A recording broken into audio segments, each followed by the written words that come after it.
dans l'épisode de Demain nous appartient du jeudi 2 novembre, alors que Bart, Hector Langevin, prend Loïse, Aliénor Bouvier, dans ses bras, celle-ci se crispe et prétend avoir mal partout pour éviter ses tentatives de rapprochement. Peu après, alors qu'il est en train de préparer le petit déjeuner, Bart demande à Loïse de lui apporter 2 tasses. Ignorant où elles sont rangées, elle simule un vertige. Bart est aux petits soins pour elle mais doit aller au travail. Loïse profite de son absence pour apprendre par cœur la disposition de chaque ustensile de cuisine. Elle se rend ensuite au chevet d'Adèle et se targue d'avoir berné tout le monde et même son soi-disant grand amour qui n'arrive pas à faire la différence. De retour de leur escapade en amoureux, François, Emmanuel Moire, et Charlie, Clémence Lassala, ne sont pas rentrés les mains vides. Ils ont ramené avec eux Alain, Christian Vadim. Alors quadam, Alain le bar, et Charlie s'absente pour faire des courses, François en profite pour se confier à son père.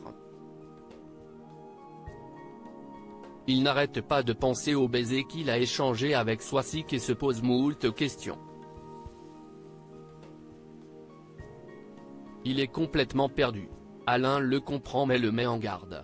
Plus tard, Adam annonce la nouvelle à sa mère et l'invite à manger avec eux mais celle-ci décline malgré l'insistance de ce dernier. De quoi surprendre Adam tant Soisic, Charlie Nune, a pris l'habitude de squatter chez François. Elle finit par affirmer que si François avait voulu l'inviter, il l'aurait fait lui-même. Ce qui laisse penser à Adam que ses parents sont en froid.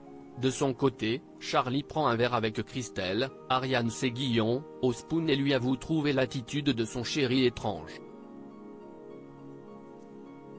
Elle a remarqué qu'il était parfois mal à l'aise à ses côtés, comme s'il lui cachait quelque chose. Christelle tente de la rassurer. Les adolescents toujours prisonniers, Corentin est-il mort? Grâce à une épingle, Dorian, Ryan Hubé, et Nathan, Adé Gabelet, sont parvenus à libérer Lizzie, Juliette Mabila, de ses chaînes. Mais les esprits s'échauffent. Tous sont paniqués et sous tension. Néanmoins, ils savent qu'ils n'ont d'autre choix que de réussir cet escape game s'ils veulent sortir de là.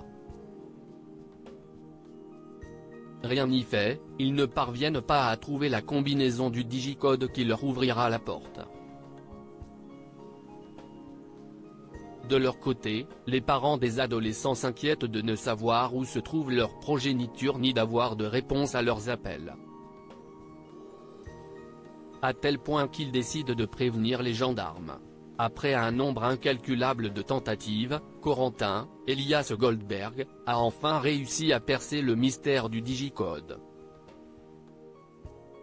Il cesse en effet remémorer l'inscription sur la lampe expliquant que les apparences sont trompeuses. Il en a donc déduit que ce digicode était faux et en tournant le boîtier, la porte s'est ouverte. L'autre pièce est plongée dans le noir. Corentin se dévoue pour aller voir ce qu'il y a de l'autre côté.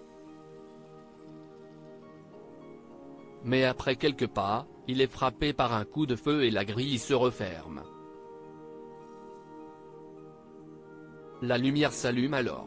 Corentin est allongé au sol, les yeux ouverts, tandis qu'une énorme flaque de sang se répand. Les adolescents sont effondrés mais une autre porte s'ouvre alors.